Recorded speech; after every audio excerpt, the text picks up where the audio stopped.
All right, listen up. Imagine grinding your way to become the Empire's #1 assassin, only to get straight up murdered by your own brother. Talk about a total nightmare, right? But get this. Fate hits the reset button and sends him back to his 10-year-old self. And our boy might look like a kid, but he's got the mind of a master assassin. This isn't just a revenge plot. This is a pro gamer move. And just like that, the promised day arrives. A knight shows up in a carriage, looking all serious. You can just feel the tension. Something big is about to go down. And there it is. The big boss himself, the Duke, gives our boy one last chance to back out of going to the front lines. But look at him. Cyan isn't even flinching. His mind is already there. Total main character energy. But instead of a handshake and a good luck, they whip out a magical scroll. Is he going to summon something? Yeah, you could say that. Boom. Instant KO.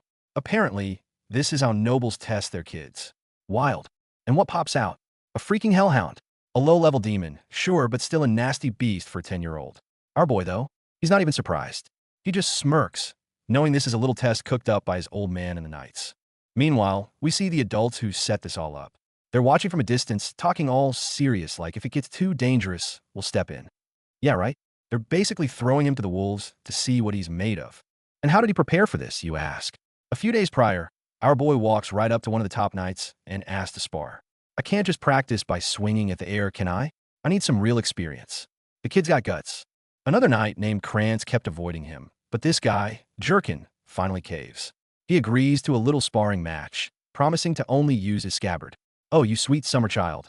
You have no idea what's coming. But before they start, Cyan hits him with an ice-cold stare and says, "You will not tell my father a single word about this." That's an order. The switch-up is insane.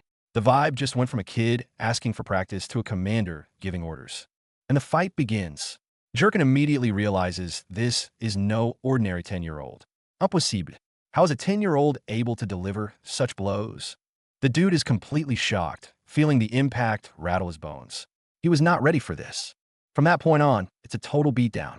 Jerkin is completely on the defensive, just trying to keep up. He went from "I'll go easy on the kid" to "How do I survive this?" Our boy is just way too fast for him. After a flurry of attacks, our boy finally stops, saying it looks like he can't win. Yet. Bro, look at Jerkin's face. He's shook. This wasn't a fight. This was a max-level character bullying an NPC for fun. Back in the present, Jerkin is watching with a knowing smile. After that spar, he's a true believer. He's thinking, when did the feeble Lord Cyan become so skilled? He's confident our boy can handle anything now. And right on cue, with that confidence boost from the sidelines, Cyan faces the Hellhound head-on. No fear, just pure focus. Here it comes. The battle is intense. The Hellhound is all rage and fire, roaring and lunging. But our boy is a seasoned assassin. He's not about brute force, he's all about technique. He knows his small body can't take a direct hit, so he's all about speed and precision. He dodges, weaves, and looks for the perfect opening strike. It's a game of hit and run, and he's playing it like a grandmaster. And just like that, it's over. But here's where it gets weird. Our boy looks at the demon's blood, and his first thought is, that's several bottles worth. Maybe I should start carrying a cup. Dude, you just survived a death match, and you're thinking about resource gathering? That's the assassin's pragmatism for you. With the test passed, the Duke officially declares him worthy of the front lines. But then, Cyan starts talking to his sword, or rather, the spirit within it named Kram. This little spirit is thirsty for blood, complaining about not being used in the fight. I need blood for power. Our boy just calmly tells it, I'm going to be using you a whole lot soon. The foreshadowing is real, folks. You just know things are about to get crazy. And soon means right now. We cut to the actual front lines, and it is absolute chaos. Ogres are tearing through the formations. Commanders are screaming orders. This isn't a test anymore. This is a full-blown war zone. The battlefield is pure carnage. Roars, spells, and the clash of steel everywhere. The sheer scale of the conflict is insane, and the pressure is on. Knights are yelling charge, throwing themselves into the meat grinder to hold the line. It's brutal, chaotic, and incredibly intense. And amidst all this carnage, who rides in on a white horse, looking cool as a cucumber? Our boy Cyan. Talk about making an entrance. The Duke asks him how it feels to finally be here. Cyan's response? I see it's still hellish. He's been here before in his past life. For him, this is just another Tuesday. Of course, they assign him a tent, the furthest one from the front lines, for safety. After all, in everyone else's eyes, he's just a 10-year-old kid who needs protection. Inside, however, the servant girl who came with him is having a complete meltdown. She's terrified of the demon beasts, and her constant freaking out is really testing our boy's patience while he's trying to strategize. He's so annoyed, he even considers sending her back. But that annoyance quickly shifts into cold determination. He realizes sitting back here in the safe zone is not an option.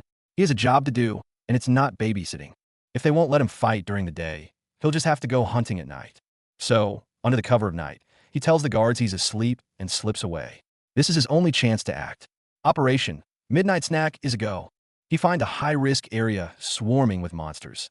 The perfect place to test his spirit weapon, KRM. Don't you agree? He asks his sword, which is practically buzzing with excitement. I can barely contain myself, master. What follows is a one-sided slaughter. The darkness becomes his personal playground. After a whole lot of slicing and dicing, we see KRM just chugging monster blood. The spirit is ecstatic, feeling refreshed and powerful. This duo is a match made in hell, and I am here for it. But just as our boy is enjoying his little hunting trip, something unexpected happens. He runs into none other than the Imperial Princess and her entourage, who also decided to take a stroll on the front lines. Seriously, do any of these nobles sleep? Some other young noble with the princess tries to get friendly with Cyan, but gets shut down cold. Not interested.